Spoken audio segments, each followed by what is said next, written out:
지난 2017년 브라질의 미셰우 테메르 대통령은요, 갑작스러운 건강 악화로 스위스 다보스에서 열릴 세계 경제 포럼 참석까지도 불투명한 상태로요, 중요한 공식 일정을 모두 잇따라 취소했고요. 그리고 2017년 12월 19일 전국 대의원이 참석하는 소속 정당 브라질 민주운동당 총회에도 불참 의사를 밝혔는데요.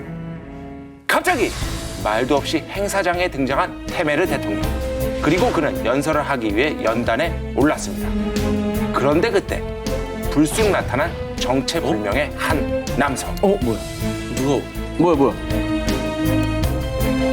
뭔가 이렇게 나뭇가지로 막 이렇게 막 하네. 아니 근데 저렇게 하는데 왜 가만히 있죠? 아, 좋은 건 줄 알고 그랬나 보죠. 연단에 갑자기 툭 튀어나온 이 남자는 종교인 우제다로요. 그가 갑자기 이런 돌발 행동을 한 이유가 있습니다. 테메르 대통령은 지금 부두교의 저주를 받았어요. 이 저주를 풀지 않으면 목숨이 위태로워져요. 자, 그렇다면 누가 대통령에게 이런 저주를 걸었나? 우제다의 말에 따르면요, 브라질 민주운동당과 함께 대표 정당으로 꼽히는 노동자당에서 저주를 내렸으며, 우제다는 대통령궁에서 부두교에서 쓰는 저주 인형을 발견하기도 했다고 밝혔습니다. 그래서 테메르 대통령에게 들린 저주를 풀고 다시 축복을 내려주기 위해 이 의식을 강행했다는 거죠. 근데 정말 대통령이 몰랐던 건가요? 그 경호원들이 가만히 있었다는 게 좀 이해가 안 가요. 그런데 이게 사진을 보면 우제다가 손님 명찰을 하고 있는데요. 그러네. 네. 그리고 이 사건 이후 한 인터뷰에서요, 자신은 영부인과 여당의 초대를 받았다고 얘기했는데요. 근데 하지만 대통령 측은 자신들은 전혀 모르는 일이라고 밝혔습니다. 야, 뭐야. 자, 그런데 정말 놀라운 일이 있습니다. 당시 네. 저주를 푸는 의식을 한 뒤에 테메르 대통령은 건강을 회복했다며 아침 산책을 즐기는 모습까지 포착이 됐고요. 어머. 건강 때문에 모두 취소했던 세계 공식 일정까지 참석을 했다고 합니다.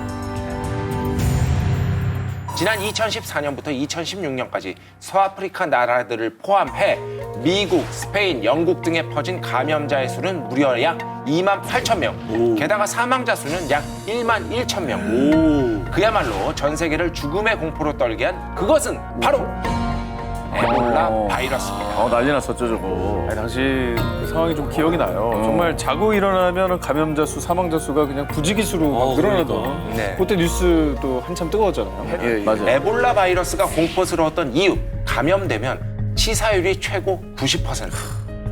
그런데 말입니다, 단순히 이 이유로 영혼의 저주로 불리는 건 아닙니다. 단순히 이 이유로 영혼의 저주로 불리는 건 아닙니다. 2014년도에도 기니, 라이베리아, 시에라리온 등 유독 서아프리카에서 발병률이 높은 에볼라 바이러스. 서아프리카 사람들은 에볼라 바이러스를 처음부터 악마의 저주라고 생각했습니다. 그래서 에볼라 바이러스에 감염돼도 절대로 병원에 가지 않고 대신 주술사를 찾아갔다고 합니다. 진짜. 저주와 음을 풀어달라고. 그런데 말입니다, 2014년 8월 미국 H대학과 생물의학연구소인 B연구소의 공동연구팀은요, 시에라리온에서 처음으로 에볼라 바이러스 병을 진단받은 한 여성이 감염되기 전 기니 한 주술사의 장례식에 참석한 걸 알게 됐고요. 이 여성 외에도 10여 명의 에볼라 바이러스 환자들 또한 같은 주술사의 장례식에 참석했다는 사실을 확인한 거죠. 야, 이거 뭐지? 참고로 에볼라 바이러스는 감염자의 혈액, 신체 접촉 등을 통해 감염되는데, 서아프리카 전통 장례식 풍습에서 존경의 의미로 시신의 입에 입을 맞추는 풍습이 있었다는 거죠. 결국 20여 명이 뿔뿔이 흩어지면서 시에라리온의 전 세계 감염자의 절반인 1만 4천 명의 감염자를 발생시키게 된 거라고 합니다.